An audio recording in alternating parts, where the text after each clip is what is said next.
I've got Jesper Karabanov here from the Division 2 team, and we're talking about a brand new expansion which is going to take us back to New York City.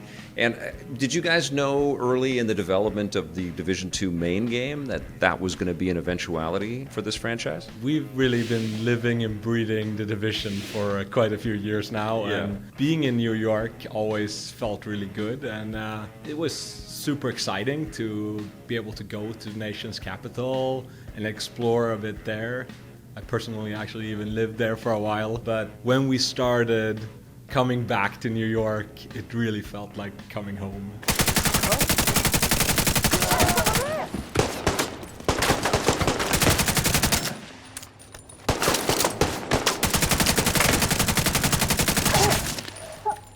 Break down the expansion for us. What are players going to be doing when they pick this up and jump into this new story that you're building? Right, so Warlords of New York is really a narrative-driven, one-to-one campaign in South Manhattan where you are on the hunt for Aaron Keener, that first rogue agent that has all these vile, scary plans for the future of civilization.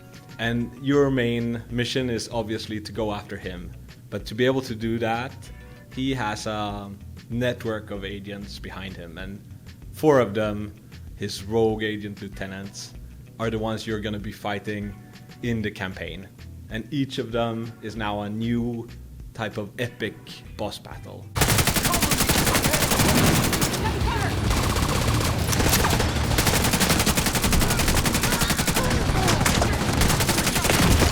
You call it Warlords of New York, and I'm immediately thinking of Gangs of New York, and I'm wondering if the relationship between these different warlords is anything like the, competing gangs that we saw in the early days of New York City. Was that an inspiration, perhaps, for you guys? What in heaven's name are you talking about? Well, I would say each one of them have their own backstory. Okay. And they all have a different motive for why they're following Aaron Keener. With them, of course, we have the other factions, Rikers, the prisoners from Rikers Island that escaped and because of lack of structure formed into a group that is sort of taking advantage of the collapse of society. And then we have the Cleaners, my personal favorite from the Division 1. The real psychos. They want to just kill everybody, right? They're completely insane. Like, their only motivation is to eradicate the green poison. Yeah. And they will put anything on fire, no matter if it's a human or not. And are you introducing any new factions? Any new rival gangs or groups that we haven't seen in the division yet so far? There are a couple of surprises that I don't want to go too deep into yet. Okay. But what I can say is the Black Tusk, the paramilitary faction in Washington, D.C., we've given them a couple of reinforcements too.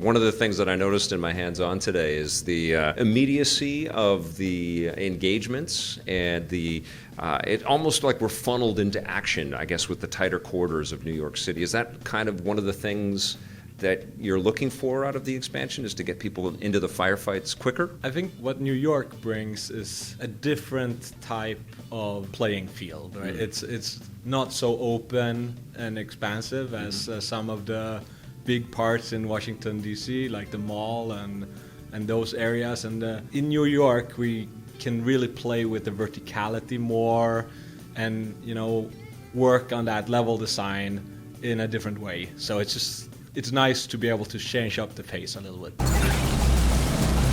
One of the things that I loved about the Division 2, and congratulations, by the way, we gave it our Rocket and Raygun Award for the best RPG of last year, so those are our awards, and we love the game. It's so fun. But one of the things that I loved the most about this game was, the one-to-one kind of recreation that you guys endeavored to do with Washington, D.C., and as part of the reveal of all that, Ubisoft took us to Washington and we walked around and we were interviewing some of your teammates on the streets of Washington, and it was incredible. And I'm wondering if the new expansion, is it also a one-to-one experience? Did you guys go back to New York City and model all the streets in that same kind of way, or is it a different tactic here? No, that's right. We like everything we're doing now is one-to-one recreation. Wow, amazing. And so in Warlords of New York, you get the chance to visit 4 new big name zones: the Battery Park, the Civic Center, 2 bridges area, and the financial district. Now, one of the things that you revealed, and I don't know if we can talk too much about this, but and we don't want to spoil anything, but let's give people a little taste, is that this is not just the New York in the sense of the way we saw it in the Division 1. Something epic has transpired weather-wise here as well, right? Exactly. We're now 8 months after the outbreak of the flu, so it's summer, slightly after the events of the Division 2, and there has just been a big hurricane that really hit the East Coast hard, and extra much so in Manhattan. Even so much that a big oil tanker stranded, hit the Manhattan Bridge, I believe it is, in the game, and is lying there now. And we put one of our main missions in that one. It's a really nice one. That's awesome. And even in the taste test that I got with the gameplay, weather plays a big part in the combat scenarios. There was a huge storm that just sort of swept in, and we couldn't see the boss that we were fighting. Did you guys just do that for our benefit, or is that part of the way that the game plays out? So the weather systems in the Division 2 are completely dynamic and are changing as they go. So is the time of day. And really, you guys were just lucky to get that big storm hit you all at once in the middle of the boss fight. It was quite fun to watch. Well, I know that the diehards out there are going to have specific questions about the goodies and the new tweaks that you're introducing with this game that kind of improves the overall experience. Why don't you take us through some of those details? Yeah. So really, looking at the RPG system, there were 3 main things we wanted to change. We wanted to streamline the way the gear and weapon stats work. So we removed the stat budget system that we had and replaced it with god rolls. So it's now really much easier when you see a piece of loot to know, what of the attributes here are better for me, and really that makes each single drop more meaningful. And you can really, when you find something that you like, even if it doesn't fit your build right now, you don't have to put it in your stash. You can go back to your base of operation, the one we call Haven in Warlords of New York, and there you can store that in the new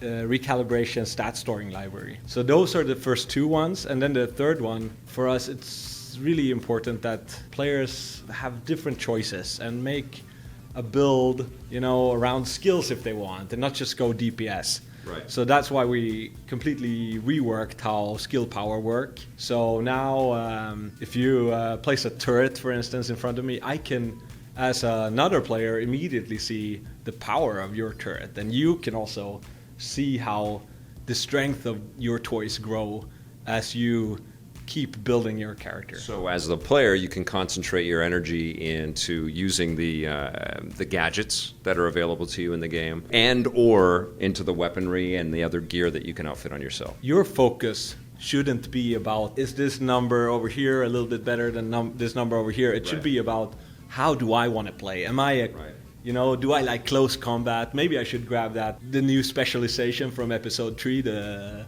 firewall, and run up close to my enemies and burn them, and have a shotgun with me, and then I'll build around that. Or maybe I want to play as a marksman. It should really be about the way you want to play, and no matter what, that should be a meaningful way to play.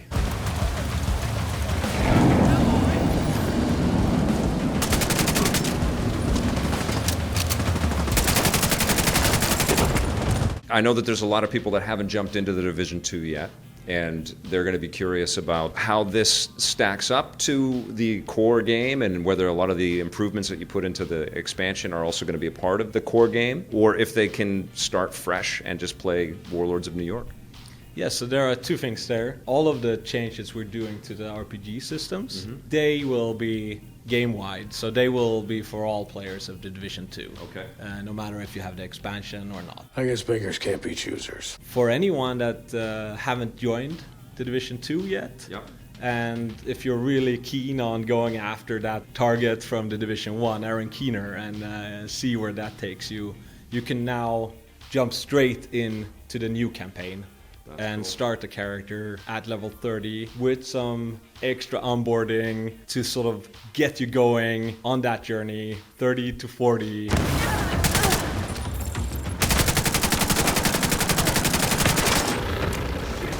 This is a new era of game development. I guess it's not that new now, but it is this live game development where you're constantly iterating and adding new content and also working with the community. Talk to me about, as a developer, what it's like to, your work to kind of evolve and grow with the game's growth. It's definitely a different way of you used to make a game and ship it and people would play it, but now it's... Then you would be done and you would sort of refocus. Remember and go to the vacations? next thing.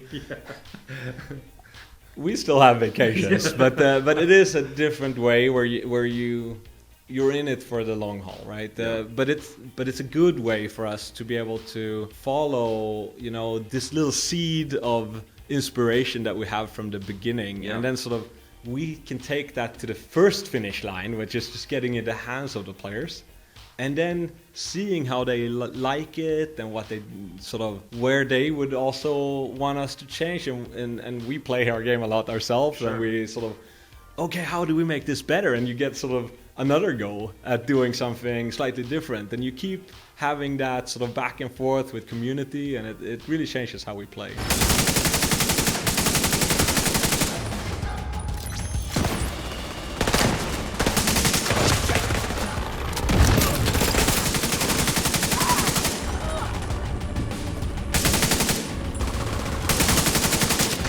You like a challenge, right?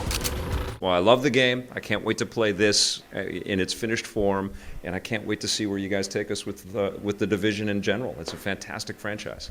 Thank you. Thank you. It was great to have you here playing. Thank you.